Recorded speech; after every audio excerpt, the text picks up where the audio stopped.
He could get in the day before the caucuses because we don't print ballots in Iowa. We have blank sheets of paper. You write down your preference, you pass it in. I'm Eric Wilson, managing partner of Startup Caucus, the home of campaign tech innovation on the right. Welcome to the Business of Politics show. On this podcast, you're joining in on a conversation with entrepreneurs, operatives, and experts who make professional politics happen. Today, we're recording live in person from the world-famous Capitol Hill Club to discuss the Iowa Caucuses. It's the first nominating contest in the 2024 Republican presidential primary. We'll dig into what they are, how they work, and what candidates need to do to win. We're joined by two Iowa natives and experts, David Kochel and Nicole Schlinger. David is the owner of Redwave Communications, a Des Moines-based political and public affairs firm. He's who you want to have on your team if you want to win in Iowa. That's included 6 presidential campaigns now. Nicole is the president of Campaign HQ, a Brooklyn, Iowa-based phone call and texting firm that has a client roster as long as your arm from across the country. She's been a part of 4 Iowa presidential campaigns and is one of the few Iowa operatives with both an Iowa straw poll and Iowa caucus win under her belt.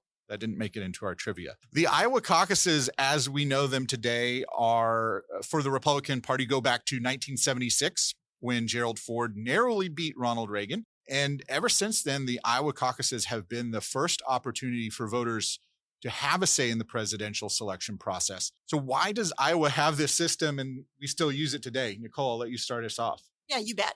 So after the 1968 Democrat Convention, which was widely viewed as a disaster, violence, protests, etc., the Democrat Party decided that they wanted to spread out the nomination process to get more people involved.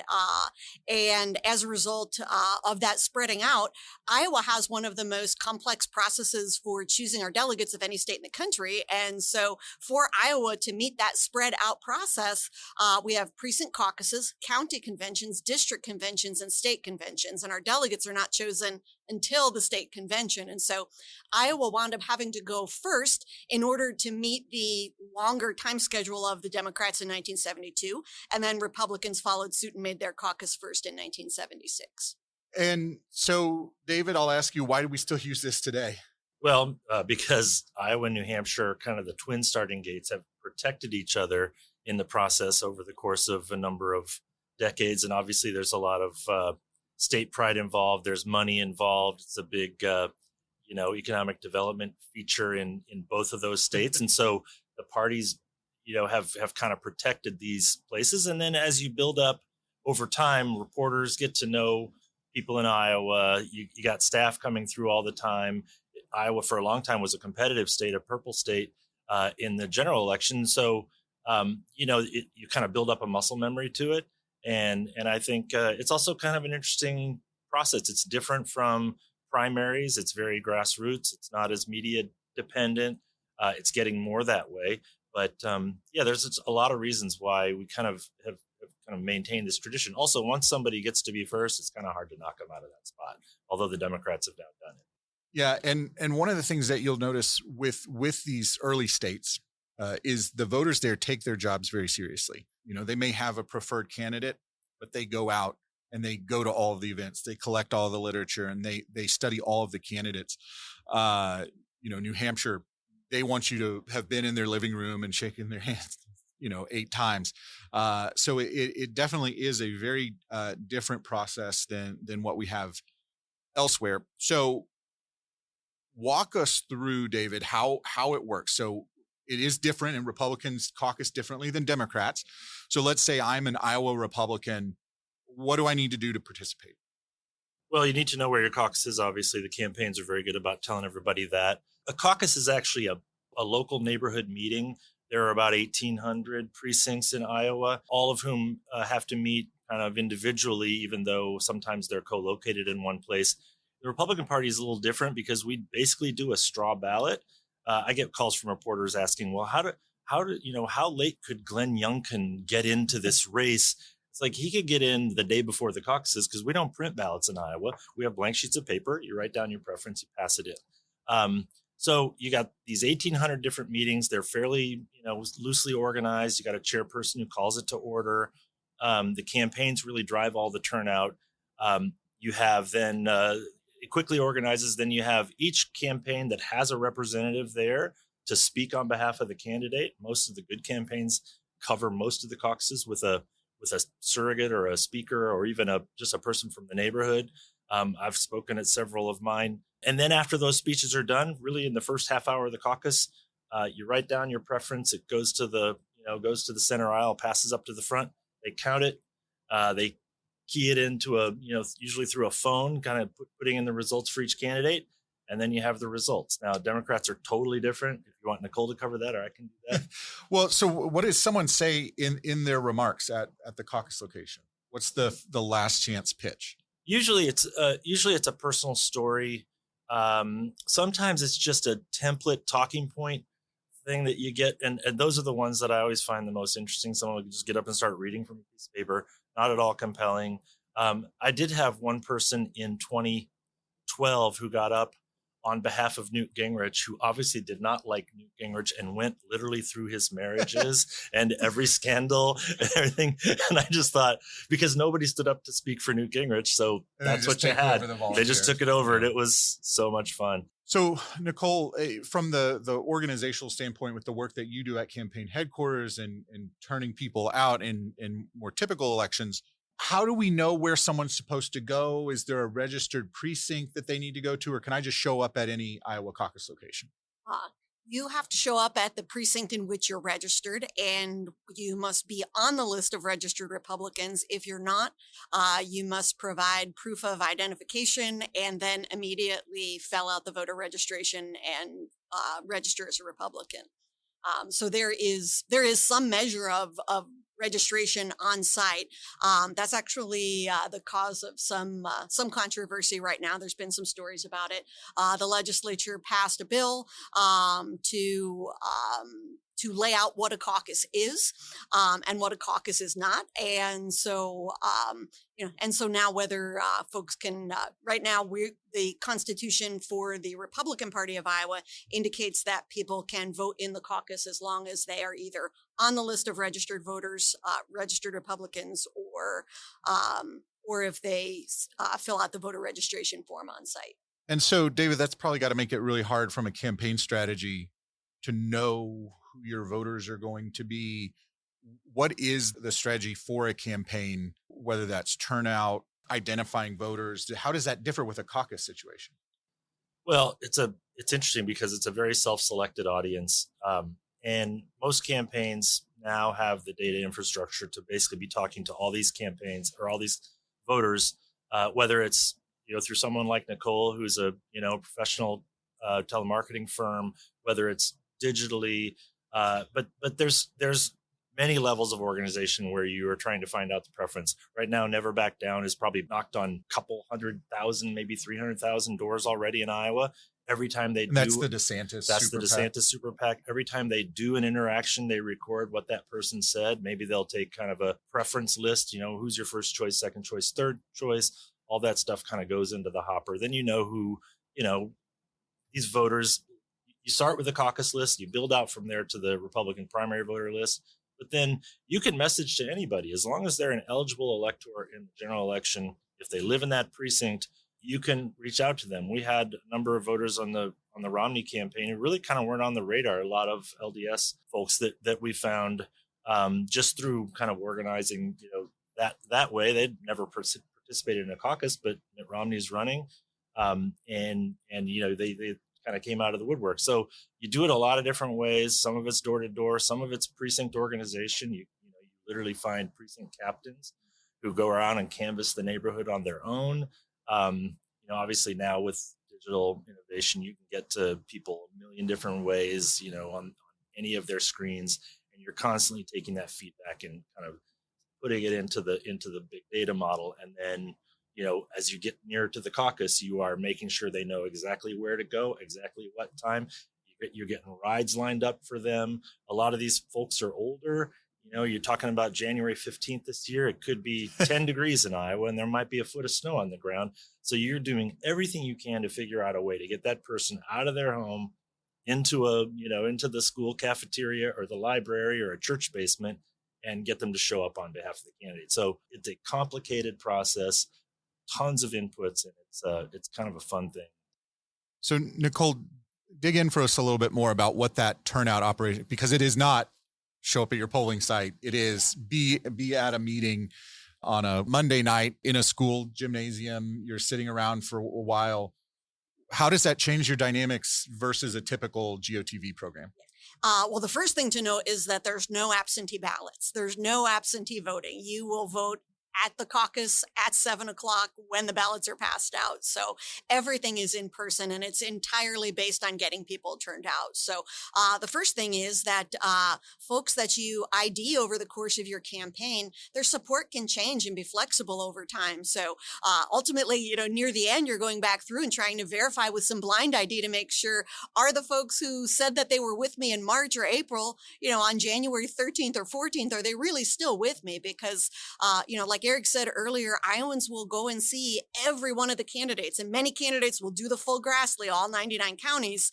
And so people will change after seeing candidates in person. So making sure you know who your supporters actually are. Then actually getting them to turn out is a more complicated process, in part because you're trying to turn people out to a location that can vary from one caucus cycle to the next, that isn't their regular polling location, that can be difficult to find unless you're used to doing these things and you do them frequently. So, so it's volunteer phone calls, it's paid phone calls, it's text messages. When I worked for Senator Cruz, we did telephone town hall after telephone town hall. The wonderful thing about that was it gave us the opportunity to talk to a large audience at once, get people to commit their vote immediately on the spot, and then talk to them in detail about what to do once they get there. David talked earlier about how a representative for the candidates will get up and speak on behalf of the candidates. You can be at a caucus for 45 minutes, an hour or longer before you get to vote. And people need to know and understand that and be ready for that process. They need to know, that it's going to be a paper ballot. They need to know that they need to bring an ID with them just in case.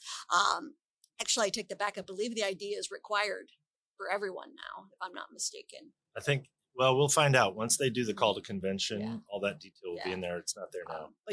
But the notion of being able to talk to a large number of supporters all at once for a long period of time in great detail, and some of that happens on the phone, some of that happens, at the doors, and some of it happens at in-person organizing meetings where the county chair or the precinct chair is getting people organized. I've seen people.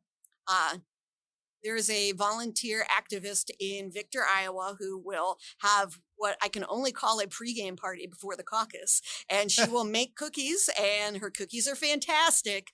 And she will gather everyone up so they can go to their caucus together. So it can happen in many different ways, but you have to do a lot of education and a lot of hand holding, and never take for granted people know where to go and what to do. And David, you mentioned the innovations around the caucus and reaching voters. And I think of going back to the 2016 Iowa caucuses when I was working for Senator Rubio's campaign, and thinking about technology and how it shapes campaigns. I remember that in 2015, all the reporters declared that it was going to be the meerkat election. And meerkat famously dropped out before Jeb Bush. Ouch. And hey, we beat meerkat. Yes. And so, but the key takeaway, though, even though it wasn't the platform, it was live video. And looking back at our Iowa caucus experience with Senator Rubio, it was those videos, the social videos that were streamed live to Facebook or Twitter from voters from those town halls that we were doing. So that struck me as kind of like the biggest technological innovation, if you will, of the 2016 caucuses. What are some other innovations we've seen over the years, not just technology, but in terms of strategy? Oh, gosh, that's a great question. Obviously, Obama very effectively used Facebook. Howard Dean, Meetup, he was a huge innovator there. And all these kind of innovations have to have behind them something else, which is an energy, an interest, some passion. Dean famously just had all these people just started just spontaneously forming in these self-organized groups using that sort of meetup technology. I don't know. I think we kind of innovated on what I mean. Gosh, what's the technology we use for this meeting today? Oh, Eventbrite. Eventbrite. I mean, Eventbrite was a big kind of driver of capturing data and getting people to do things. And I remember, kind of working on that stuff in the Romney campaigns. Just you never know what it's going to be each cycle. I suppose this year, I'm sure that you're going to have a TikTok audience. You're going to have a Twitter or X audience. You're going to have Facebook, where you've got an aging population, but who is super online and super connected to politics. So who knows what the kind of the main story might be, but there'll be one, because anytime you have to get 180,000 people together, kind of on a discrete night in cold, wintry Iowa, in a campaign that sort of takes up all of our time, but for most people, they're not following this granularly. It'll be something. I don't know exactly what it is, but I can tell you this. This is one interesting piece of data I just saw in a poll that we did. 56% of Iowa caucus goers watched the debate a couple of weeks ago. That's kind of an amazing How does statistic. that compare kind of nationally? Do you have what did they have? 15, was there 13 or 15 million? million? It was 10%. Yeah, right. Yeah. So maybe 6% of adults watched it, but 56% of Iowa caucus goers watched it. Well, it speaks to these early state voters really take their job seriously. And so I know that, we'll talk about this later in the episode. There's a lot of criticism about, why do we pick these states? But they really take their job seriously and kick the tires on our candidates. Nicole, you're obviously on the side of phones and texting. What innovations have you seen over the years that you've been working in the Iowa caucuses? Well, I remember on the Romney campaign, we made all of our phone calls using prepaid cell phones and then filling out bubble sheets and sending them through a scanner. So I'm very glad to say that is something we no longer do. But more broadly speaking, the notion of universal data capture, that we're not relying on cards that are put on a chair at a town hall meeting and having someone collect the cards and type the cards in. Everything that we do is all funneled to a single data source. And so we can aggregate in a way that really wasn't possible not all that long ago, really. This is going to be the first presidential election after Facebook versus Stuttgart. And so the rules about how we can dial and how we can call are going to be different. This is going to be the first big election where 10 DLC registration is going to be required on texting, which means that texters do have to identify themselves. And so all of those things are going to make a difference. So you're saying there's no Ben Carson's dropping out after the Iowa caucus anonymous text coming this year? I was in my call center all day, 75 miles from the cruise I wasn't headquarters. making any accusations. Yes. I saw it when everyone else did. So I think one of the really interesting things that you reminded me of, David, is Howard Dean, and so relevant to this day of the dynamics in our politics, which is that 2004 campaign with Howard Dean is when we saw Act Blue really take off as a force for fundraising, and the Democrats sort of said, we can get these grassroots small dollar donors all over the country to get behind someone. And Howard Dean didn't have any big money support. So it's interesting to see how you have this launch of a new campaign of technology starting in 2004. For Democrats, the caucuses are a little bit more of a launching pad, famously for Barack Obama. And unfortunately, Iowa Republican caucus goers don't exactly have the best track record when it comes to picking our party's eventual nominee. I looked this up. Over the last 50 years, if we look at the 7 times there's been a contested nomination, just 2 of the Iowa caucus winners went on to also win the nomination. That's George W. Bush in 2000 and Bob Dole in 1996. So if it's not necessarily a reliable indicator of future performance, what are the right takeaways from the Iowa caucuses? Well, first of all, it's not, we're not supposed to pick the nominee and the president. New Hampshire says they do that. So, but what we're supposed to do, and I think the real valuable kind of function that the caucuses have, is to winnow the field. You get 15, 16 people running for president, and they all stay in, particularly in a year like this when Donald Trump has, a pretty committed 30 to 40% base that aren't going anywhere else.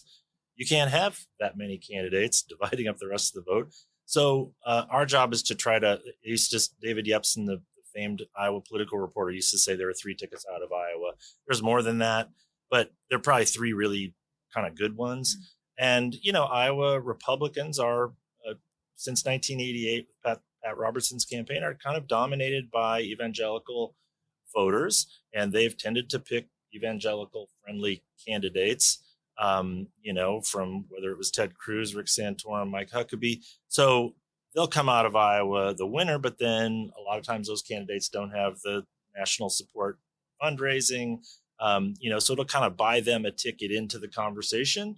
But, I think for a lot of national frontrunners in the Republican primary, they look at the caucuses as a thing more to survive than to win. And so you got to kind of, in Iowa, caucuses are really about expectations. So most of the work that the campaigns are doing are to try to prepare them. And particularly if you're a front running candidate with a lot of money and a lot of expectations, you're trying to manage those going through it so that the caucuses aren't an active, they don't hurt your campaign.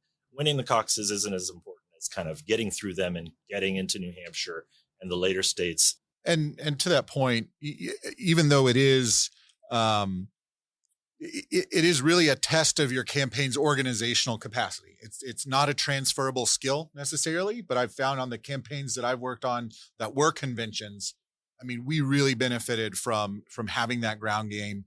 What are some things that campaigns are doing there, Nicole, to make sure that they're competitive in Iowa, but also building towards the future in the rest of the states? You bet. Like David said, it's about winnowing the field, but it's also about allowing, if you're a front runner campaign, this is an opportunity to test your message, to hone your message, to figure out what works and doesn't work in front of real people. And so, you can figure out where your organization is weak, where it's strong. Campaigns who do well in Iowa, that benefits them later on. You're better off to make some mistakes and do some regrouping and learning and iterating on a small stage than you are later on down the road. That being said, front runners have also stumbled in Iowa, and so so when we say it's about winnowing the field, sometimes that's about giving a level playing field to a Mike Huckabee or to a Rick Santorum. But sometimes that's also about vetting whether a Scott Walker is able to build a viable grassroots organization and a message that was compelling to voters. And so not every frontrunner candidate even makes it to caucus day. And that's important to note. And I would rather find that out in Iowa than find that out in October. So for our listeners and folks here now, what should we be watching for on caucus night to get an early sense of the outcome? What's the Waukesha County, I guess, of Iowa that we need to, that's a bellwether to get those up to the minute insights? If anyone's going to make a dent in Trump, whether it's DeSantis or Tim Scott, I think you have to look in Northwest Iowa, Sioux, Lyon, O'Brien, Osceola counties. If there's a coalescing, this is, that's where Mike Huckabee and Rick Santorum made their mark. And if anyone is going to exceed the expectations that are set out for them, it's going to be up there. And whether they report earlier enough or not for you to know that is a different story. But how they go is going to determine who overperforms and underperforms. All right, David, it's Northwest Iowa to Nicole. What about for you? Yeah, for me, it's probably the Des Moines suburbs, the Northland County. To beat Trump in Iowa, or to get close to Trump in Iowa, looking back to the 2016 kind of model, you have to have the Cruz coalition and the Rubio coalition, and the person who can kind of figure out how to unlock those very different types of voters who are the most open to someone other than Trump is the way that you will be successful. It's really tricky to do. But yeah, Dallas County, Ankeny, Marion, Iowa, Bettendorf, some of these suburbs of the larger cities in Iowa are really important. And those are the kind of those Rubio voters that I don't think anybody's really figured out how to message to them, because in the environment we have now, I think people are kind of starting from MAGA or the kind of more conservative voters and not really talking to them as effectively yet. So we'll see where that goes. But I watch the suburbs. I think at the end of the day, those are also the voters that win general elections for us. And so where they're headed says a lot about what kind of candidates we want to go into the general election. Well, there were two presidential candidates right now who were on the bus with us a lot in 2016 on the Rubio campaign, Nikki Haley and Tim Scott. So we'll see if they're in a position to build on that coalition. Nicole, you alluded to this, the results, right? So we know that it sounds like it's a very DIY process. You're writing down names. How does counting happen? And it can take a while for us to know the results. The first thing I would say is, Arizona and California can take 10 days to report their general election results. I don't think that it is reasonable to expect 1,731 precinct caucus volunteers to be able to report something by midnight. That being said, the way that the counting process works is the precinct chair and co-chair collect all of the ballots. There is an observer, one from every campaign. It's usually the person who speaks on behalf of the candidate. And so they do the counting with all of the observers watching. They count it twice. They determine what the count is. They announce it to the members of the caucus who are still there. And then typically on the Republican side, at least, it's been something where you either call it in or use an app. David, what do you have to add to the election process? Is there any way that we're going to get some insights? Are there exit polls, that kind of stuff on election night? Well, there will be. I think there usually are exit polls. I don't find them to be terribly useful, except to kind of get some demographics that might inform some of the chatter that night. It is I think it's a faster process than almost any other one, even though you say not till midnight. But a lot of these precincts are really small. Sometimes if you show up 20 minutes late to a caucus, the voting's already happened. It's like one of those things, like really small precinct that has 9 people in it. Just say who they're for and they're done, key it in, and let's go. Some of the larger ones, they're sick of the TV commercials from the last year. Just get it over with. Yeah. I think the Democrats have made a huge mistake with how they've organized theirs. This 15% threshold, which I don't know if you want to talk about that.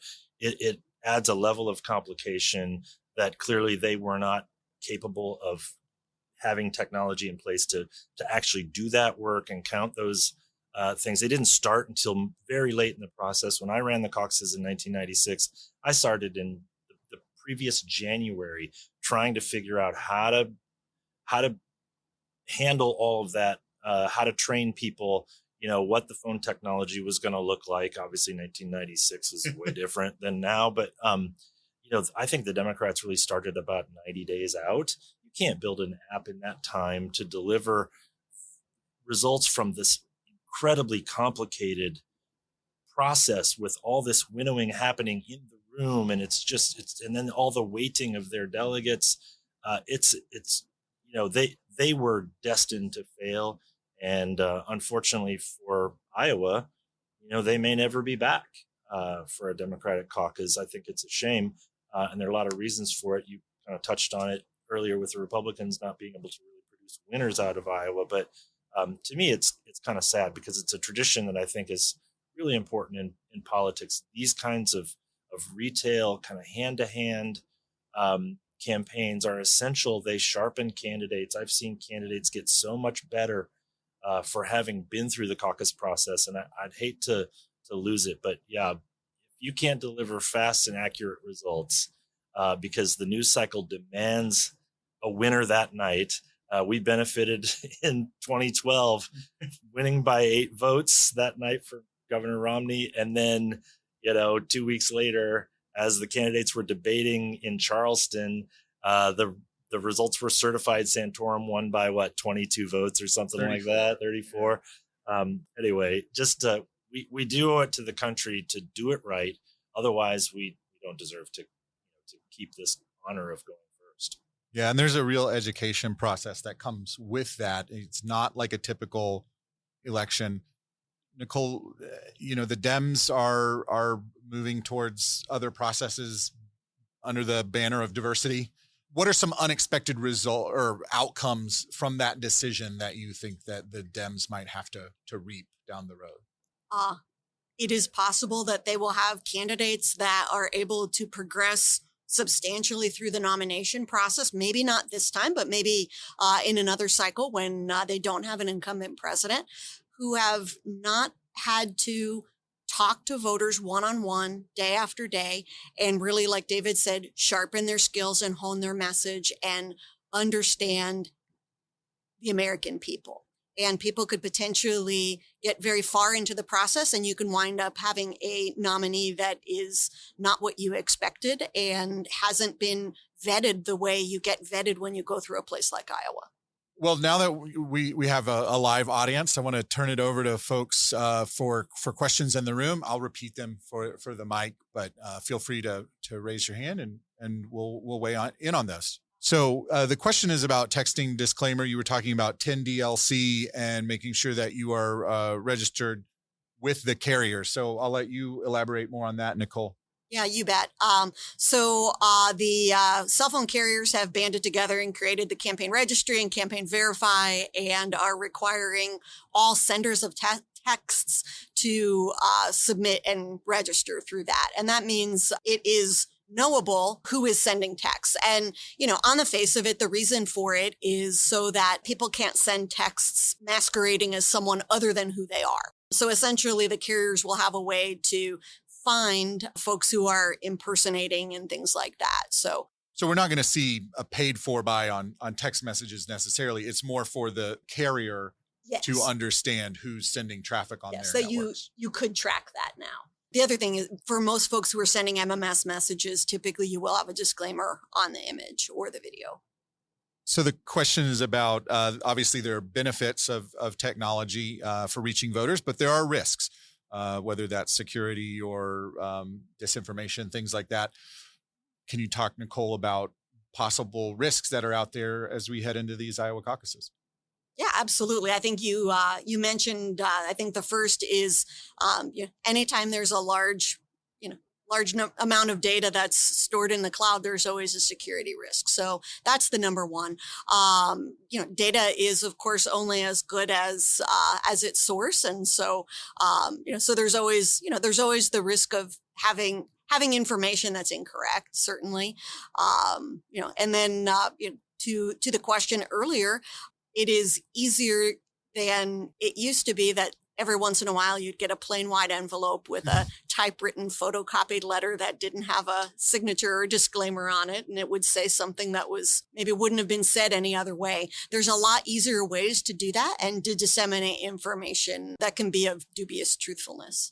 How effective do you think it's going to be having paid canvassers, door knockers going to folks? They might be coming out of state. Obviously, the DeSantis Never Back Down PAC is investing heavily in this. Does that play in Iowa? Well, it's a very effective way to capture data for sure. And I think if it's executed properly, that's kind of the highest use. I'm not sure as a persuasion vehicle, it's the best use of money, but capturing information from a real live voter in person is, Iowa voters tend not to lie to people who come and stand on their front porch and ask them a question. Now, there are risks. I have a family friend who had who lives on a farm in Plymouth County, who had a DeSantis person pull up to their home. It was probably a 22-year-old African-American from Florida who did a great job on the door, but driving up to a farm in Plymouth County with Florida plates and getting out of the car, and you're a young black man, it was, and this woman is an 82-year-old woman. It was one of those things where you, like, as a campaign operative, it gave me anxiety hearing the story. It turned out to be an incredibly good interaction with that voter, and he presented himself really well, obviously cared about the job that he was doing and the candidate that the super PAC is supporting. So, but it's like, the opposite side of that is Howard Dean had all these people come in from all over the place, really young, progressive, kind of radical voters, all wearing that same colored neon hat.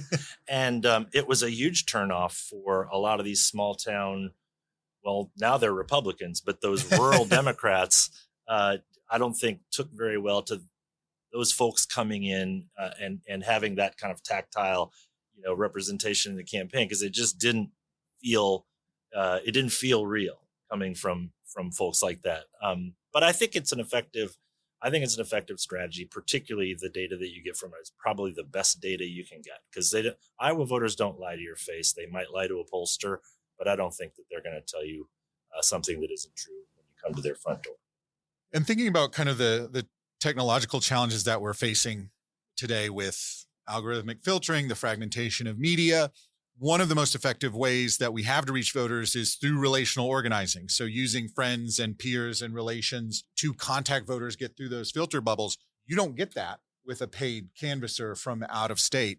And I think that's a risk that we run as a party as we rely more on those paid canvassing firms. I know it's always easier to manage an invoice than a person, and giving the volunteers pizza and all the headaches that come with volunteers going off script or, things, the problems. But as we're seeing this media and technology shift, having those relationships on the ground are going to be so important. Nicole, what are your thoughts of paid canvassing, paid volunteers, as it were? I don't see that as being an either or. I think of that as being a both and. When you need to get to 100,000 doors in a very short period of time, and you're trying to ramp up a volunteer operation, the numbers just may not be in your favor for something like that.